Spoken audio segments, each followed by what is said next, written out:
Good morning बच्चों। आज हम पाठ 9 वर्ण तथा शब्द पढ़ेंगे और समझेंगे। वर्ण तथा शब्द भाषा की सबसे छोटी इकाई वर्ण है, क्योंकि इसके टुकड़े नहीं किए जा सकते। वर्णों का व्यवस्थित क्रम वर्णमाला कहलाता है।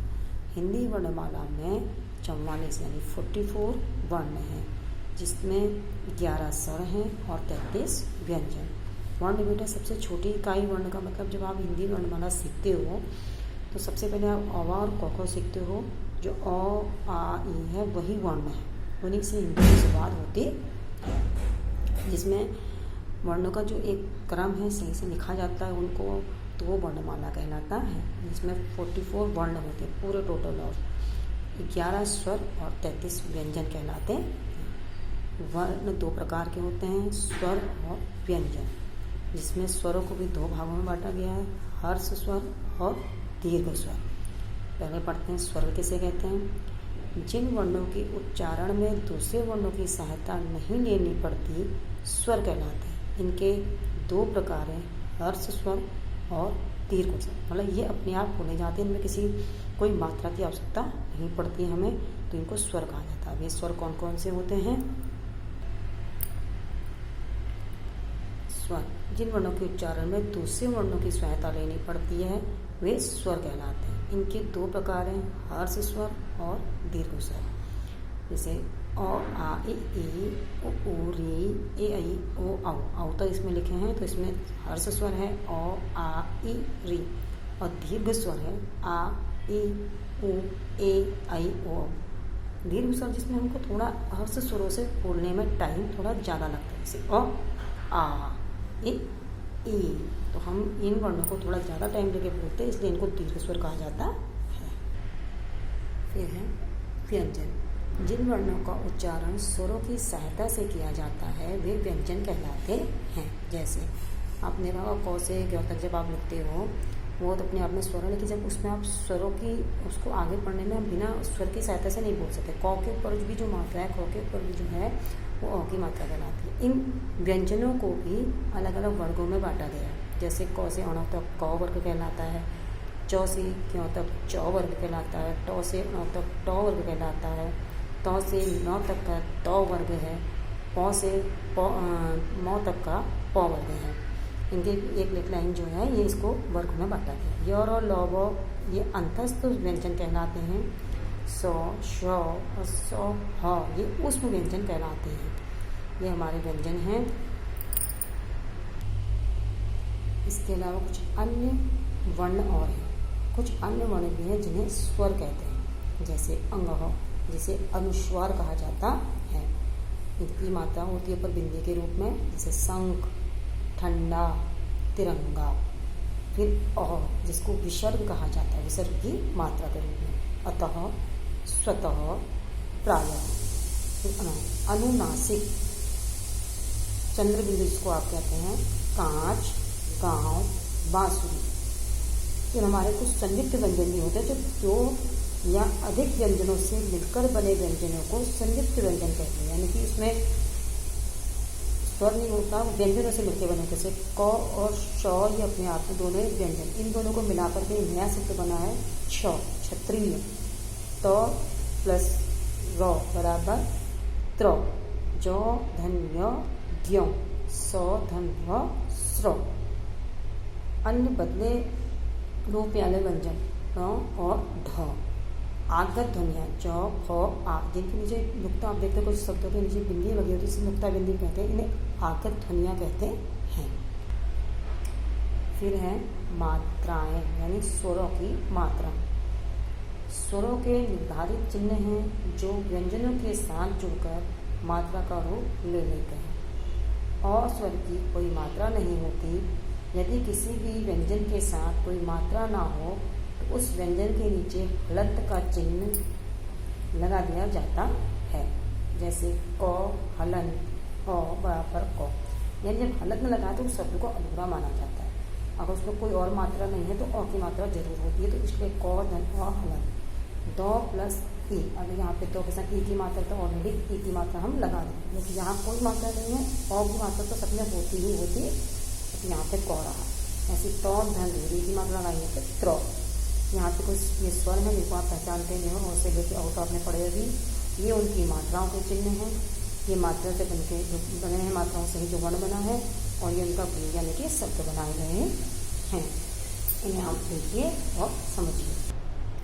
कुछ द्वित व्यंजन कहलाए जाते हैं। द्वित व्यंजन माने दो समान व्यंजनों से मिलकर बने व्यंजनों को द्वित व्यंजन कहते हैं। जैसे क प्लस का, पक्का, मक्का, यानी जो ये दो हैं, ये एक जैसे व्यंजन है, तो एक अधूरा एक पूरा, इनको मिलाने से बने शब्द को द्वैत कहा जाता। द्वैत व्यंजन, अधूरा और पूरा मिलकर द्वैत व्यंजन बन जाते हैं। फिर स्वर व्यंजनों को सही व्यवस्थित क्रम में रखने से बना सार्थक वर्ग समूह शब्द कहलाता है। यानी कि स्वर और व्यंजन जो हमने सीखे, उनको जब हम एक सही क्रम में लगाते हैं तब हमारा एक शब्द बनता है।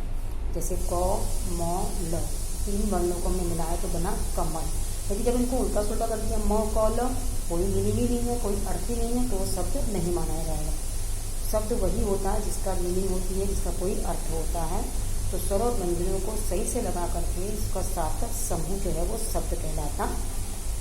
शब्द के प्रत्येक वर्ण को अलग अलग करना वर्ण विच्छेद कहलाता है। आपने सीखा कि मात्राएं लगाने से हम शब्द बनाते हैं, और वर्णों के संग मात्राएं जुड़ी होती हैं। तो अगर हम शब्दों को अलग अलग करते हैं तो ये वर्ण विच्छेद कहलाता है। किसी एक शब्द को अलग अलग करना, किसमें कौन कौन सी मात्राओं का यूज है। जैसे एग्जाम्पल है राम, र में हलंत लगाए प्लस आ, फिर म, धन।